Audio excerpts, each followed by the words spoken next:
It was absolutely heartbreaking. We heard about a person that had a storm damaged house from the recent hurricanes. They sold their property for $250,000 cash. Person sold it, wrote up the contract right on the hood of the car, and that was that. Well, the bad news is that property was worth about $800,000. So, hi, I'm Chuck Vosberg, and I'd like to tell you how to sell your storm damaged property and what your options are. So, the first thing you need to decide, I'm going to assume you've already made the decision to sell it, and whether or not to sell it, that's a whole nother video, and if you have questions, we'll be happy to help you make that decision. But whether or not you demolish the property, now, we usually recommend that you don't because it's just going to be more expense up front. And usually when you're selling a storm damaged property, part of the reason is because it's so expensive to rebuild and you may not have the money or you may not want to spend that much money on the property and you'd rather go do something else. So you want to get your money and use it for something else. Well, normally, we recommend just leave it as is. Let that be the problem of the next person. Now, sometimes municipalities will have rules about this. And of course, you have to check with your local municipality to find out if you'd be allowed to leave it as it sits for the time being. Now, as far as the two ways you could sell it, two general categories. One would be sell it to an investor. And I'll tell you, investors come out of the woodwork whenever there's some kind of a disaster. And you just have to understand that if you're going to sell it to an investor, you're selling it at a deep discount. Investors, in order for them to make any money, they need to pay no more than 70% of the property's value, and usually less, because that's how they earn their money. They buy it for less than it's worth and then resell it for the retail value. So there are advantages and disadvantages. Now, the advantage to selling to an investor is it's very quick. Usually they have cash and they can close really quickly. So if you need to sell very quickly, just remember that the cost of selling very quickly sometimes is that you have to sell at a discount. The way to get the most money, and to be honest with you, it's almost as fast sometimes, depending on what your strategy is going to be, is to sell it on the open market. The only way to get top dollar for a piece of property is to sell it on the open market. It's just the way it is. The bigger pool of buyers you've got, the better chance you've got of getting top dollar. So unless time is of the essence and the seller is desperate, we do not recommend just selling direct to an investor because it's going to be a much deeper discount than if you sold it on the open market. Now, as far as selling it on the open market, it's, pricing is a strategy. So when we take on a property, we sit down with the sellers and we go over the strategy because you can sell quickly, you can sell conveniently, and you can sell for top dollar, but you can't have all three. So you have to come up with a strategy that's going to suit whatever your needs are and how much of a time frame that you can tolerate having the property on the market. Now, storm damaged houses, as time goes by, it's going to get more difficult to sell them because more and more of them are going to come on the market. And as of the time that I'm recording this, we're about a month after the hurricanes. I think it's about a month. Anyway, it seems like forever now. But it's as time goes by, more will come on the market. It's supply and demand. It's just like any other simple economics. Now, as far as, let's say you've decided to sell it on the open market, there are a couple different ways of doing it. One way you could do it is to sell it yourself. The biggest advantage is that most people do it because they believe they're going to save some money. And that, it may be true, but research says that properties that are sold by an individual often go for 14% less money than if it were sold by a professional. And that just stands to reason because a professional knows how to market things, has a bigger network, and is able to advertise and do things that an individual may not know how to do. And then the other thing is that buyers, especially if they have an agent, they may take advantage of any gaps in your knowledge about real estate law or about the process or about the property itself. Obviously, if you're not a real estate professional, you're not going to know as much, and those little gaps in your knowledge might be a big disadvantage. And generally speaking, it takes longer to sell it yourself, and you have to do all the work. So if you don't mind doing all the work, you feel very confident in your knowledge of real estate, and you've got some time and you can do all the work, you could try to sell it yourself. Just know that it probably will sell for a little bit less than if you hired somebody. Now, as far as hiring somebody, there's different kinds of brokers. There's what we call limited service brokers. These are the ones that are, usually very low cost, and they'll only provide certain services. They range anywhere from, all they do is they put it in the multiple listing service and put a sign in the property, and that's it. You have to do everything else. That's about as limited as it could possibly get. And then it ranges anywhere from that on up to, they may negotiate on your behalf. They may take care of all the paperwork. Well, of course, all of them, they'll put it in the multiple listing service, because getting it in the multiple listing service is the key to getting it on the real estate websites like, Zillow and all the others. There's hundreds of them out there. It depends. So if you're going to choose a lower cost broker, make sure you understand exactly what they're going to do for you, because sometimes you may be unpleasantly surprised that you assumed they were going to do certain tasks, but they didn't have any intention of doing that because they're offering a lower price. So as a result, it's reasonable that they wouldn't provide the same level of service. And also make sure that you know exactly what they'll pay for and what you have to pay for. Sometimes, for example, Pat and I only do full service. So we pay for the photography, we pay for the drone, we pay for the video, we pay for the paid advertising, we pay for everything. And there's no other charges except what we agree to for a commission. So, and that's kind of the full service end of the spectrum. So again, when you're comparing people, don't make your decision based solely on what that commission number is, because there may be additional fees and charges and things.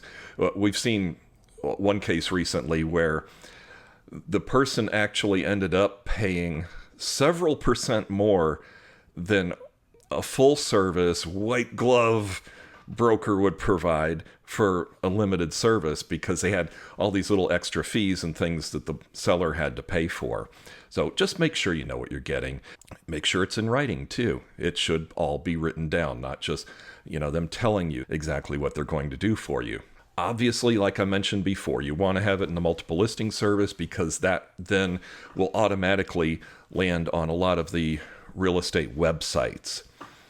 There are other paid websites that are beneficial. So we've got over 100 of them. We've got a syndication service that we use that will put it on all these other websites all over the country.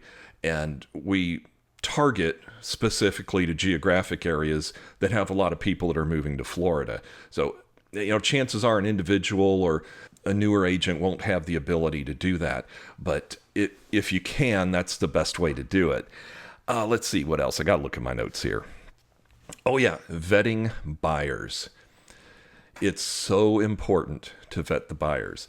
So what we always do when a buyer presents himself is first thing we call the lender, if there is a lender, and we discuss it with them. We find out what kind of loan they're getting, if it's appropriate type of loan for that purchase, because sometimes they don't know what they're doing, and it's not even a loan that would work for a storm damaged house. So we make sure that the lender is solid, and it's somebody that answers their phone, because during the transaction, there's going to need to be a lot of communication with the lender. And if it's one of these places where it's, dial 1 to get to this person or dial 2 to get to that person, it's a big pain in the butt. So getting a lender, preferably a local lender that understands the market and understands storm damaged properties, is better, and one that answers their phone also. So that's very important. If they're a cash buyer, you want to have proof of funds. You want to make sure that they actually have the money. Because a lot of times we've seen where people will try to get under contract and then scramble to try and get the money. And then, 30 days later, they don't have the money and they have to cancel the contract. And, you could sue them, but what are you going to do? They don't have any money. So, again, vetting these buyers. We research, we find out if there's any legal action against them. We find out if they've been arrested recently. We find out everything we can. We look at their social media to see what's going on in their life. We scour the internet to vet these buyers because really, if you're a seller, your biggest problem that you're facing is their ability to close when they said they would, because once you're under contract, you're taking that property off the market for however the span is between contract and closing, and it's off the market. So you're losing time, and the market can shift during that time. So you want to make sure that the person that you go under contract with is willing and able to close. Sorry about that. Also, the terms and conditions and due diligence. The terms and conditions of the contract are very, very important. So you want to make sure that you totally understand what you're agreeing to on the contract. And also the buyer's going to have a due diligence period, or sometimes we call it the inspection period. It's also called a right of refusal period, where they could cancel the contract. During this time, they're going to conduct whatever kind of inspections or, checking with the city to make sure they can build whatever they want. These are the things that have to be done by a buyer to make sure that the property is going to be suitable for them. You want to make sure that's enough time for them to accomplish everything, but not an exorbitant amount of time, because again, during this period, this due diligence period, they can cancel the contract for any reason, get their deposits back, and just, you go separate ways. And that's written into the contract. Anyway, those are how you would sell your storm damaged property. And I'll tell you what our program is. Like I mentioned, Pat and I are full service realtors. So we gather information about what buyers would really want. And of course, we do the things that all realtors do. We put the sign on the property. We put it in the multiple listing service. But the other thing we do is we do targeted paid advertising. We don't just rely on the websites that are gathering their stuff, like Zillow, they get everything off the multiple listing service. We do over 100 targeted other advertising websites, so that we target places that, like, for example, they're up in the Northeast, there's certain areas of the country that have a very high percentage people that are moving to Florida. So we really target those very heavily, because the biggest pool of buyers as quickly as possible is what we're looking for. Because statistically speaking, that's where the best buyer is going to be, is in that first big group of people that we try to reel in to buy that property. And of course, like I mentioned before, knowing what to say and what not to say, like saying that the property can just be rebuilt as it is when we don't really know for sure. Those are things that have to be verified. Over the years, we've developed a vast network of people that buy property, investors, builders, developers. And so we contact all of them and give them some good reasons why they might want to buy that property. We also let all the other top agents and brokers in the area know about the property, and we give them all the specific information about it. So it'd make it easy for them if they've got anybody in mind that may be interested. We also do international marketing. Pat and I are certified to do international transactions.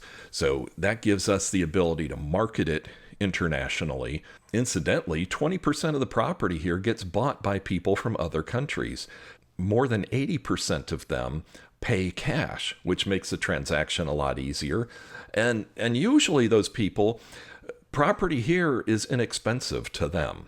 So it makes the negotiation a lot easier. They're paying cash, so everything's smoother. And we're certified to handle those kind of transactions. We reevaluate the market every week because things are continuously changing. As time goes by, more and more people are going to get frustrated and disappointed and just put their property on the market. So as that happens, market conditions change because of supply and demand. So every week we reevaluate the market conditions and we take a look at what the competitors are, because like, let's say, it's $500,000 for the property. Well, we put ourselves in the place of a buyer and say, all right, I've got $500,000 in my pocket. What can I buy today? And that's a big part of our research, because, if you think like a buyer, you got to be competitive. And naturally, Pat and I are both very expert at negotiations, and we know the process. We're very well versed in how storm damaged properties get sold and bought, and we know what the rules are. We know how the process works. And we keep you involved in every single step. Communication's really the key, because real estate can be very stressful. It can be very frustrating, and constant communication every step of the way is important. With Pat and I, we don't assign anything to underlings. We personally handle every single step of your sale and your transaction all the way through until your money's in the bank. We think that's important, because you wouldn't want to hire somebody thinking you're getting the top agent and then find out, some new person's doing all the work. And we also have a team of experts. Real estate is not a one-person deal. There are inspectors, there are builders, contractors, lenders. There's a whole team of people that we've worked with over the years and have a very solid relationship with, so that we know they're going to do a good job for people. And there's nothing in it for us. We don't get any kind of commissions or any gifts or anything at all. The only thing we want from these people is that they'll do a really great job for you. We cooperate with the buyers and the buyers' agents. We actually help them to get through the transaction. One thing we do is we check out the agent on the other side. We see, have they done some transactions like this before? Because we've got access to all this information, or maybe they're new. So if they're new, we know that they're going to need a little bit of help, because at the end of the day, you want to sell your property, their client wants to buy the property, and we can look after your interests while still helping to make sure the process goes as smoothly as it can for everybody involved. Now, I don't want you to make any decisions quickly. Real estate is something that's important. It's a huge asset to most people, and you should not make any snap decisions about selling your property. We'll help you do an evaluation and help you weigh your options. We'll help you think it through. We'll help you know what your options are so you can choose what's going to work the best for you. And we've even got programs where you can get financing, even though you may have a mortgage on the damaged property. You can get financing for your next home, even though you've got that mortgage, and it won't count against you. So talk to us about that. Whether you're using us or not, talk to us about it. We'll point you in the right direction and hook you up with the right lenders. So anyway, I know this video was kind of long, but I just had so much that I wanted to share with you. If you've got a storm damaged property, I know what you're going through. Believe me, it can be a nightmare, and my heart goes out to you. We're here to help. Whether you're looking to buy or sell, we're here to help you. We'll tell you anything you want to know. Just ask, because we really do want to help. And we've all got to work together on this, and we'll all get through this. And I think our community is going to be a lot stronger at the end of it all. So thank you for watching. If you've got questions or you need anything at all, you just let me know. We put humans over houses. That's not just a slogan for us. That's how we work. So thanks for watching, and have a good day. Bye-bye.